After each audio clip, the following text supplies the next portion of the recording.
आखिर वही हुआ जो नेतन्याहू नहीं चाहते थे। मुल्क भर में करीब 350 मकामात पर जबरदस्त मुजाहरे, हाईवेज ब्लॉक, नेतन्याहू की लिकुद पार्टी के बाहर आगजनी, आग जलाकर बाज़ाब्ता मुजाहिरीन ने मुजाहरा किया, प्रोटेस्ट किया। पुलिस के साथ इस्राएली मुजाहिरीन हुए गुत्थम गुत्था। इस्राएली प्राइम मिनिस्टर को लगा जोरदार झटका। हॉस्टेजेस को फ्री कराओ, गजा पर हमले बंद करो। जी हां, हॉस्टेजेस को फ्री कराओ, गजा पर हमले बंद करो के नारे लगे। नेतन्याहू कुर्सी छोड़ो का शोर बुलंद हुआ। यह तमाम सब कुछ कहां हुआ है? यह हुआ इस्राएल में। कुल मिलाकर करीब 350 जगहों पर प्रोटेस्ट हुए हैं। जी हां, 2, 4, 10 नहीं, 350 मकामात पर एहतजाजी मुजाहरे हुए, प्रदर्शन हुए। मकबूजा फिलिस्तीन में सेहोनी रियासत के खिलाफ एक बड़े अवामी रद्द अमल का इजहार हुआ जब तेल अवीव समेत मुख्तलिफ शहरों में 3 लाख से जायद काबिज इसराइली मुजाहिरीन सड़कों पर निकल आए। एक आंकड़े के मुताबिक सिर्फ तेल अवीव में ही इनकी तादाद 2 लाख से 3 लाख के करीब थी। यह एहतजाज गजा पर जारी जारहाना जंग के खात्मे और गजा में मौजूद कैदियों की वापसी के मुतालबे पर किया गया। आपको बता दें कि एक जो यहूदी चैनल है, यानी इसराइल का ही अपना एक टेलीविजन चैनल है, इब्रानी चैनल, जिससे हिब्रू जुबान में वो चैनल आता है, उसके मुताबिक सिर्फ तेल अवीव में 3 लाख से ज्यादा इसराइली मुजाहिरीन जमा हुए। जी हां, जो मैं अभी आपसे कह रहा था कि सिर्फ और सिर्फ तेल अवीव में, जो इसराइल की राजधानी है तेल अवीव, सिर्फ तेल अवीव में ही 3 लाख से ज्यादा मुजाहिरीन जमा हो गए और उन्होंने कई सड़कों को ब्लॉक कर दिया और जबरदस्त मुजाहरे किए, पुलिस के साथ गुत्थम गुत्था हुए। और ये मुजाहिरीन जो है, इन्होंने खुलेआम जंग के खात्मे और कैदियों की रिहाई के लिए मुआहिदा करने का मुतालबा किया। यानी इनकी मांग क्या थी? इनका मुतालबा क्या था कि जंग को खत्म करो। फिलिस्तीन और गजा पर लगातार जो हमले हो रहे हैं, जो वहां ख्वातून पर हमले हो रहे हैं, बच्चों पर हमले हो रहे हैं, औरतों पर, बुजुर्गों पर हमले हो रहे हैं, उन हमलों को बंद किया जाए और जल्द से जल्द जो हॉस्टेजेस हैं उनको वापस लाया जाए। इस मांग के साथ मुजाहरा करने वाले लोग जो है जोरदार अपील कर रहे थे, मुजाहरा कर रहे थे, आवाज बुलंद कर रहे थे, ड्रम बजा रहे थे, प्लाकार्ड उछाल रहे थे।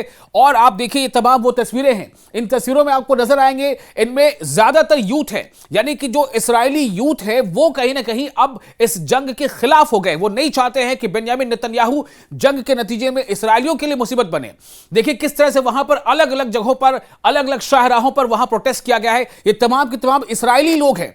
देखिए पुलिस के साथ इनकी कैसे गुत्थम गुत्था हो रही है, ये पुलिस से डबरदाजमा हो रहे हैं और जो वहां पर उनके पुलिस के जो मददगार जो तंजीमें हैं उनके साथ इन लोगों ने गुत्थम किया है और अपनी एक तरह से जान की बाजी लगा दी है।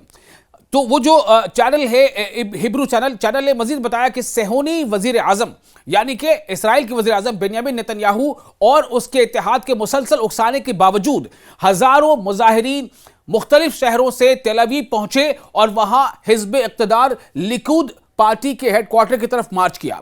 लिकुद पार्टी वही पार्टी है जिस पार्टी से बिलोंग करते हैं मौजूदा जो वजीर आजम हैं। और कैदियों के अहले खाना की तंजीम ने कहा कि जितने भी कैदी अभी वहां हैं, जो हमास के हॉस्टेजेस के तौर पर वहां पर हैं, उनकी जो रिश्तेदार हैं, उन सब लोगों ने मिलकर एक तंजीम बनाई है। तो तंजीम ने कहा कि इतवार को मजमूई तौर पर 10 लाख से ज्यादा सेहोनी शहरी एहतजाजी रैलियों और मुजाहरों में शरीक हुए।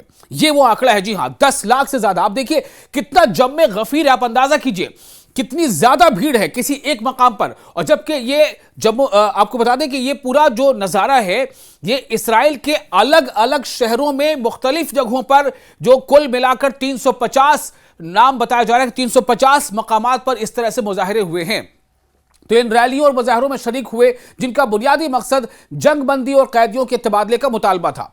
इस दौरान काबिज पुलिस और मुजाहिरीन के दरमियान झड़पें भी हुई और सेहोनी मीडिया ने, यानी इसराइली मीडिया ने तस्दीक की है, इस बात को की पुष्टि की है कि तेल अवीव में मुजाहिरीन ने लिकुद पार्टी के दफ्तर के करीब आग लगा दी। ये वो तंजीमें आप देख रहे हैं, अलग अलग जगहों पर हुए हैं। कई जगहों पर इस तरह के मुजाहरे हुए हैं जहां पर बाज़ाब्ता वहां पर आग की शोले देखे गए, आग लगा करके वहां पर इस मुद्दे को ज्यादा हाईलाइट करने की कोशिश की गई ताकि इस पर जो सरकार उस पर दबाव बने। तो लिकुद पार्टी के दफ्तर के करीब आग लगा दी गई। लिकुद पार्टी, मैंने पहले ही बताया, वही वो पार्टी जिससे बिलोंग करते हैं बेंजामिन नेतन्याहू। और पुलिस ने ताकत का वहशियाना इस्तेमाल करते हुए मुजाहिरीन को मुंतशिर करने की कोशिश की। इब्रानी अखबार, जो हिब्रू अखबार है, न्यूज़पेपर है, इब्रानी अखबार यदऊस अहरोनोत के मुताबिक इतवार के सुबह से अब तक काबिज पुलिस ने 32 मुजाहिरीन को गिरफ्तार किया है। ये शुरुआती आंकड़े हैं जो आपको हम बता रहे हैं। काफी बड़ी तादाद में मुजाहिरीन गिरफ्तार किए गए हैं, जिनमें वो लोग भी शामिल हैं जिन्होंने सड़कें बंद कर दी थी। यानी एक वक्त ऐसा भी आ गया था जब बिल्कुल ऐसा लगता था कि इसराइल थम गया है।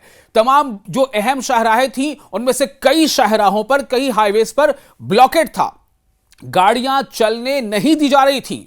बहुत ज्यादा गुस्से में है लोग इसराइल के लोग गुस्से में इसलिए भी हैं कि उन्हें अब एहसास हो रहा है कि हम इसराइलियों की जिंदगी जो है खतरे में पड़ गई है, क्योंकि कुछ एक दो ऐसे वाकयात हुए हैं। अभी आपको बता दें, अमेरिका में एक ऐसा वाकया हुआ है जहां पर एक ऐसी आबादी जहां पर ज्यादातर ज्यूज रहते हैं, उस आबादी के करीब गोलीबारी हुई है, उसमें 7 से 10 लोग घायल हो गए हैं। यानी कि अब इसराइलियों को कहने का ये डर सता रहा है कि जिस तरह के हालात बन गए हैं और जिस तरह इसराइल के खिलाफ, इसराइल की सरकार के खिलाफ, इसराइल की आईडीएफ के खिलाफ अलग अलग मुल्कों में, चाहे वो यूरोपियन मुल्क हो या दूसरे अलग अलग मुल्कों में जोरदार मुजाहरे हो रहे हैं, प्रोटेस्ट हो रहे हैं। तो ऐसे में कहीं यह ना हो कि जब इसराइली अवाम जो बाहर दूसरे मुल्कों में रहती है, चाहे वो फ्रांस में रह रही हो, चाहे ब्रिटेन में रह रही हो, चाहे ब्राजील में रह रही हो, चाहे वो माल्टा में रह रहे हो, चाहे वो जर्मनी में रह रहे हो, चाहे वो इटली में रह रहे हो, तो उनके खिलाफ कहीं ऐसी हिंसक कार्रवाई ना हो, इस बात से लोग डरे हुए हैं। तो अब आप देखिए कि इसलिए जबरदस्त मुजाहरा इसराइल में हुआ। ये तमाम मुजाहरे जो हो रहे हैं ये इसराइल की, आपको हम बता रहे हैं, ये इसराइल के अंदर अलग अलग जगहों पर कुल मिलाकर बताया जा रहा है कि 350 मकामात पर मुजाहरे हुए हैं। तो हत्ता के कुद्स के दाखिली रास्तों पर भी रुकावटें खड़ी कर दी। इससे कबल इतवार की सुबह हजारों सेहूनी मुजाहिरीन ने मुख्तलिफ मकबूजा शहरों में बड़ी एहतजाजी रैलियों में शिरकत की, जो अपोजिशन और कैदियों के खानदानों की तरफ से ऐलान करदा आम हड़ताल के साथ हम आहंग थी। यानी वो टोटल कंप्लीट शटडाउन वो करना चाहते हैं, लेकिन इनका मकसद ये नहीं है। मकसद क्या है? मकसद ये है कि हुकूमत पर दबाव बनाना। कई रैलियों में नारे सुने गए कि बेंजामिन नेतन्याहू रिजाइन करो, बेंजामिन नेतन्याहू रिजाइन करो। यानी कि मुजाहिरीन अब यहां तक पहुंच गए, वो कह रहे हैं कि नेतन्याहू को रिजाइन करना चाहिए, उन्हें अपनी कुर्सी छोड़ देनी चाहिए। मुजाहिरीन ने मरकजी शाहराहें बंद कर दी, जलती हुई टायर सड़कों पर रखे और ऐसे बैनर्स उठाए जिन पर वाज़ेह तौर पर गजा पर जंग खत्म करने और कैदियों की वापसी के मुतालबात दर्ज थे। यह एहतजाज सन 2023 में शुरू होने वाली उस सेहूनी जारहाना जंग के बाद से अब तक का सबसे बड़ा प्रदर्शन, अवामी मुजाहरा बताया जा रहा है, जिसने पूरे इस्राएली मुआशरे को हिलाकर रख दिया है। हड़ताल ने इस्राएली रियासत के तमाम शोबहाए जिंदगी को मफलूज कर दिया ताकि बेंजामिन नेतन्याहू की हुकूमत पर दबाव डाला जा सके कि वो फौरी तौर पर कैदियों की रिहाई और जंग बंदी पर राजी हो।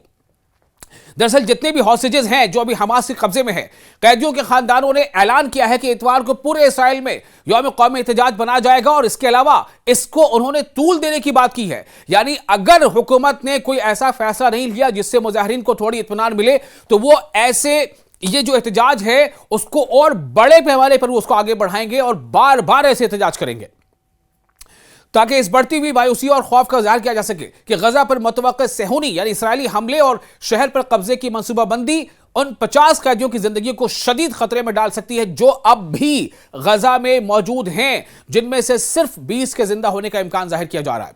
ये एहतजाजी मुजाहरे इसराइल की सिक्योरिटी काबीना की जानिब से गजा शहर पर कब्जा करने के मंसूबे की मंजूरी के 1 हफ्ते से जायद अरसे के बाद सामने आए हैं। दरअसल 22 माह की जंग में जिसने फिलिस्तीनी इलाके में एक संगीन इंसानी बहरान पैदा कर दिया है, यरगमाली यानी जो हॉस्टेजेस है, यरगमालियों और लापता खानदानों के फोरम के मुहिम ग्रुप ने इतवार को इस अज़्म का इजहार किया कि मुजाहिरीन यरगमालियों को वापस लाने और जंग को खत्म करने के मकसद के साथ मुल्क बंद कर देंगे। आप जो तस्वीरें देख रहे हैं ये इसराइल की तस्वीरें हैं, इसराइल के अंदर मुजाहरे हो रहे हैं। इस पर आप क्या सोचते हैं? आप अपनी राय, आप अपने कमेंट बॉक्स में शेयर कर सकते हैं कि आखिर इस तरह के जो मुजाहरे खुद अब इसराइल में हो रहे हैं ये क्यों हो रहे हैं। इससे आपको क्या लग रहा है कि क्या वजह रही होगी? आप जो नाज़रीन हैं आपसे हम अपील करते हैं कि आप अपने तासुरात, आप अपने प्रतिक्रियाएं, अपने रद्द-ए-अमल आप जरूर हमें बताएं लिख करके कमेंट बॉक्स में। तो आप देखिए किस तरह से यहां पर प्रोटेस्ट किया गया, काफी बड़ी तादाद है लोगों की, ये सब के सब मुजाहिरीन हैं। टायरों को आग लगा दी गई और पुलिस के साथ झड़पें हुई। कानून नाफिज करने वाले इदारों ने बताया कि 30 से ज्यादा मुजाहिरीन को गिरफ्तार कर लिया गया। नेतन्याहू ने मुजाहिरीन पर तनकीद करते हुए कहा है कि उनके इक़दामात न सिर्फ हमास की पोजीशन को सख्त कर रहे हैं और हमारे यरग़बालियों की रिहाई की तरफ मुतवज्जे हैं, बल्कि यह भी यकीनी बनाते हैं कि 7 अक्टूबर की हौलनाकियां दोबारा रुनमा होंगी। यह उनका इस तरह से कहने का मतलब था।